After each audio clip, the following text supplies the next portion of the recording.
হিমালয় আদি অন্তহীন এক গিরিশৃঙ্গ দলের নাম। শত শত গিরি নদী নির্ঝরণী এর স্তরে স্তরে প্রবাহিত। চির তুষারমণ্ডিত শত সহস্র মাইল বিস্তৃত এর অগম্য অঞ্চল।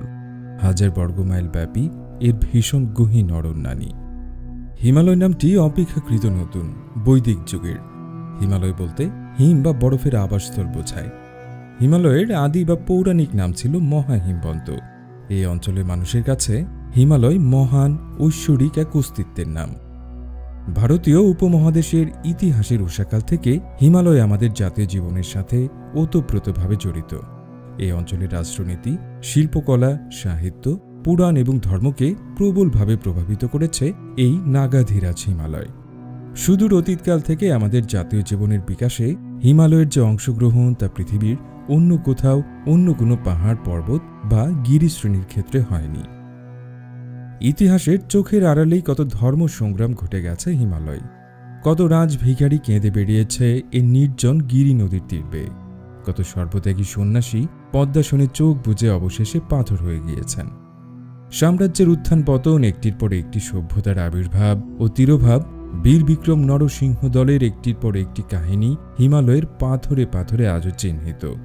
এই অঞ্চলটি বুদ্ধের জন্মস্থান, শিবের বাসস্থান। হিমালয়কে কেন্দ্র করে হিন্দু ধর্মের বহু পৌরাণিক কাহিনীও রচিত হয়েছে। সুপ্রিয় দর্শক, আদ্যপান্তের আজকের দৃশ্যপটে আপনাদের চোখের সামনে নতুন করে ভেসে উঠবে চিরতুষার মণ্ডিত শত সহস্র মাইল বিস্তৃত মহাবিস্ময়কর পর্বতশ্রেণী হিমালয়।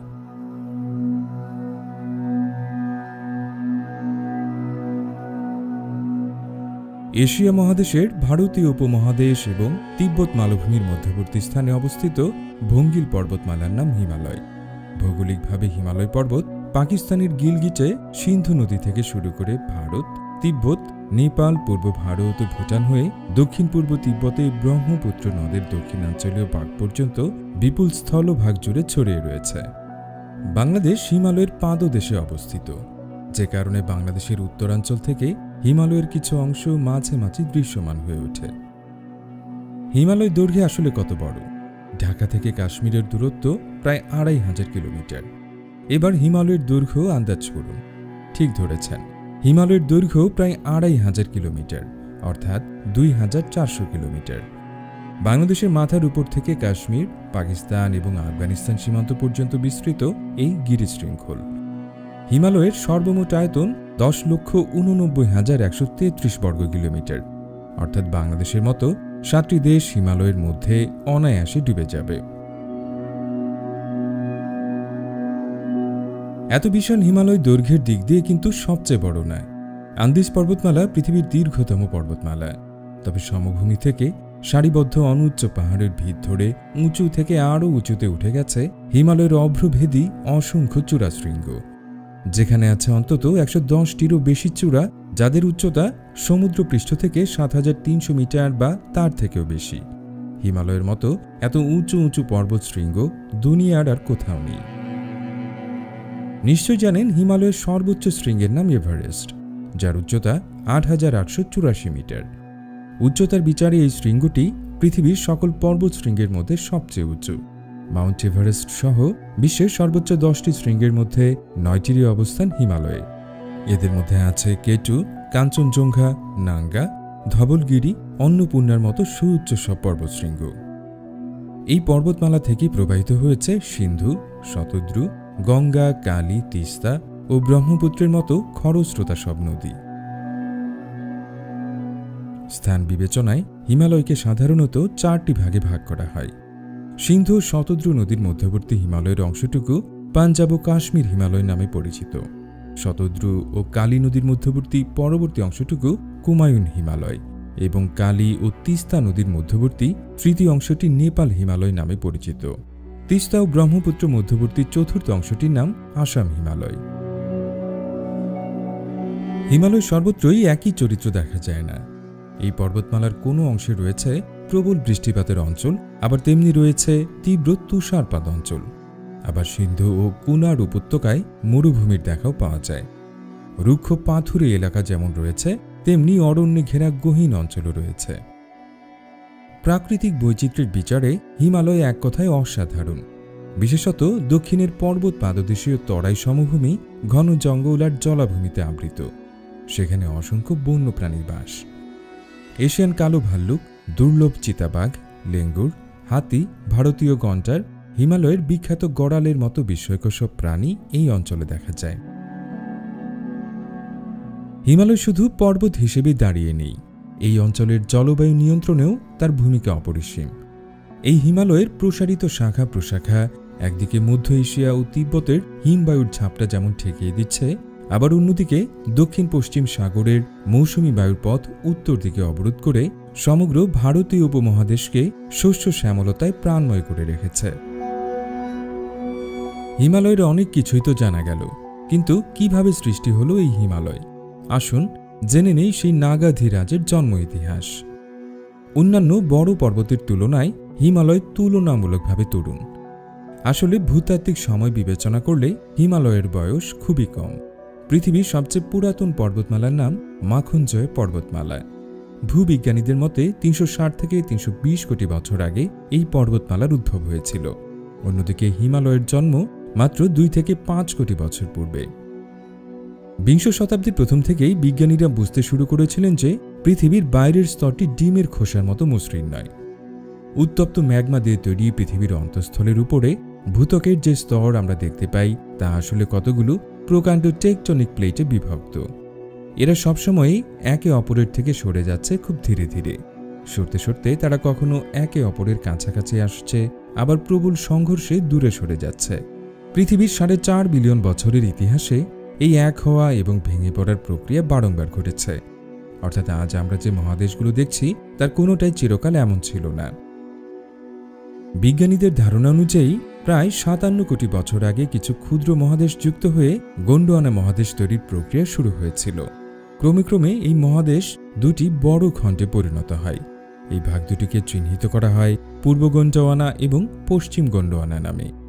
51 থেকে 50 কোটি বছর আগে এই দুই অংশ একত্রিত হয়ে তৈরি হয় বিশাল গোন্ডোয়ানা মহামহাদেশ। অর্ধবিশিয়ান অধিযুগের 45 কোটি 80 লক্ষ বছরের দিকে এই মহাদেশের ভেতরে ছিল চীনের উত্তর ও দক্ষিণাঞ্চল, অস্ট্রেলিয়া মহাদেশ, অ্যান্টার্কটিকা, ভারতবর্ষ, আফ্রিকা এবং দক্ষিণ আমেরিকা। 18 কোটি 40 লক্ষ বছর আগে গোন্ডোয়ানার মধ্যাঞ্চলের আফ্রিকা অংশ থেকে অ্যান্টার্কটিকা, মাদাগাস্কার, ভারতবর্ষ এবং অস্ট্রেলিয়া মহাদেশ পৃথক হয়ে গিয়েছিল।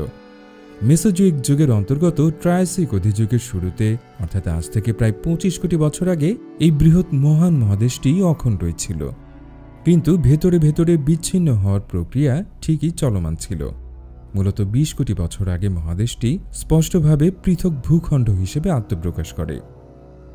প্রায় 14 কোটি বছর আগে ভারতীয় প্লেট ফের যুক্ত হয়ে যায় অস্ট্রেলিয়া, অ্যান্টার্কটিকা এবং দক্ষিণ আমেরিকার সাথে। অবশ্য তার 5 কোটি বছর পরেই আবার ভারত উপমহাদেশ গোন্ডোয়ানা থেকে বিচ্ছিন্ন হয়ে যায়। এই সময় ভারতীয় প্লেটের সাথে মাদাগাস্কারও যুক্ত ছিল। পরে মাদাগাস্কার থেকে ভারতীয় প্লেট বিচ্ছিন্ন হয়ে যায়। এরপর ভারতীয় প্লেটটি বছরে 9 থেকে 16 সেন্টিমিটার করে সরতে শুরু করে উত্তর দিকে। উত্তরে অগ্রসর হতে হতে ইউরেশিয়ান প্লেটের সাথে আমাদের এই ভারতীয় প্লেটের প্রথম সংঘর্ষ ঘটার প্রক্রিয়া শুরু হয় সেনোজোয়িক যুগে, অর্থাৎ আজ থেকে প্রায় 2 কোটি 30 লক্ষ 30 হাজার বছর আগে। দুই প্লেটের সেই প্রচণ্ড শক্তিশালী সংঘর্ষ প্রক্রিয়ায় অপেক্ষাকৃত নরম ইউরেশিয়ান প্লেট দুমড়ে মুচড়ে ভারতীয় প্লেটের উপরে উঠে যেতে শুরু করে, আর এভাবেই তৈরি হতে শুরু করে হিমালয় পর্বতমালা। দুই প্লেটের এই অভিঘাতের পরেই নেপাল ও তিব্বতের পার্বত্য উপত্যকা, মিয়ানমারের আরাকান উচ্চভূমি, আন্দামান নিকোবর দ্বীপপুঞ্জ এবং বঙ্গোপসাগরের আদি রূপ তৈরি হয়। সেই সংঘর্ষ এখনও চলছে। ভারতীয় প্লেট এখনও এশিয়ার ইউরেশিয়ান প্লেটকে ভেতরের দিকে ধাক্কা দিয়ে চলেছে। হিমালয় আজও বাড়ছে প্রায় 1 সেন্টিমিটার করে প্রতি বছর, 1 কিলোমিটার প্রতি মিলিয়ন বছর হারে। এ তো গেল জন্ম রহস্য। হিমালয়ের সুউচ্চ মুকুটে আছে আরও কিছু বিশেষত্ব। জলবায়ু এবং এই পর্বতমালার উচ্চতার কারণে হিমালয়ে প্রচুর বরফ জমে আছে। অ্যান্টার্কটিকা এবং আর্কটিক ছাড়া এত বরফ পৃথিবীর আর কোথাও নেই। এর জন্য হিমালয়কে বলা হয় পৃথিবীর তৃতীয় মেরু। বিশাল এই ভারতীয় উপমহাদেশে তুষার হিমবাহের একমাত্র আস্তানাই হিমালয়, যার গগনস্পর্শী সুউচ্চ চূড়াগুলো স্থায়ীভাবে জমাট বরফের বিস্তীর্ণ আস্তরণে ঢাকা থাকে সারা বছর। যেখান থেকে নেমে আসে অসংখ্য ছোট বড় শীতল পানির ধারা, যেগুলোকে বলে হিমবাহ। বাংলাদেশের সীমান্তের কাছে আছে এমন চিত্তাকর্ষক কয়েকটি হিমবাহ, যেমন কাঞ্চনজঙ্ঘা ও সিকিমের জেমু। এই পর্বতমালায় খুব শীতল আবহাওয়া থাকা সত্ত্বেও বিভিন্ন সময় এখানে বিভিন্ন বসতি গড়ে উঠেছে, নির্মিত হয়েছে শহর, বিকশিত হয়েছে ভিন্ন এক সংস্কৃতির। হিমালয় আমাদের কাছে চিরদুর্গেয় রহস্য, দুর্নির্বার তার আকর্ষণ। বুঝেবা সেই রহস্যের টানেই পর্যটকরা বারবার ছুটে যান হিমালয়ে। দর্শনার্থীরাই যে কেবল ছুটে আসেন এখানে তা কিন্তু নয়। হিমালয়ের আকাশ ছোঁয়া উচ্চতাকে চ্যালেঞ্জ জানাতে প্রতি বছর অসংখ্য পর্বত আরোহীরাও ছুটে আসেন। স্যার এডমন্ড হিলারি ও তেনজিং নোরগে 1953 সালে প্রথম পৃথিবীর সর্বোচ্চ গিরিশৃঙ্গ মাউন্ট এভারেস্টে আরোহণ করেছিলেন। তারপর থেকে অসংখ্য মানুষ জয় করেছে পৃথিবীর সর্বোচ্চ পর্বতশৃঙ্গকে। গর্বের এই তালিকায় আছে কয়েকজন বাংলাদেশি পর্বত আরোহীর নামও। হিমালয়ের পর্বত আরোহণ মোটেই সহজ কাজ নয়। হিমালয়ের খারাপ পর্বতশৃঙ্গগুলো পৃথিবীর ভয়ঙ্কর পর্বতশৃঙ্গগুলোর মধ্যে অন্যতম। পর্বত আরোহীরা পর্বত আরোহণের জন্য সাধারণত এভারেস্টকেই বেছে নেন বিশেষ কিছু কারণে। এভারেস্ট হিমালয়ের সবচেয়ে উঁচু পর্বত হলেও হিমালয়ের অন্যান্য পর্বতের চেয়ে এতে আরোহণ কিছুটা সুবিধাজনক এবং অপেক্ষাকৃত নিরাপদ। তবু রেকর্ড বলছে এই পর্বতশৃঙ্গ জয় করতে গিয়ে মৃত্যুবরণ করেছেন অন্তত 280 জন পর্বতারোহী।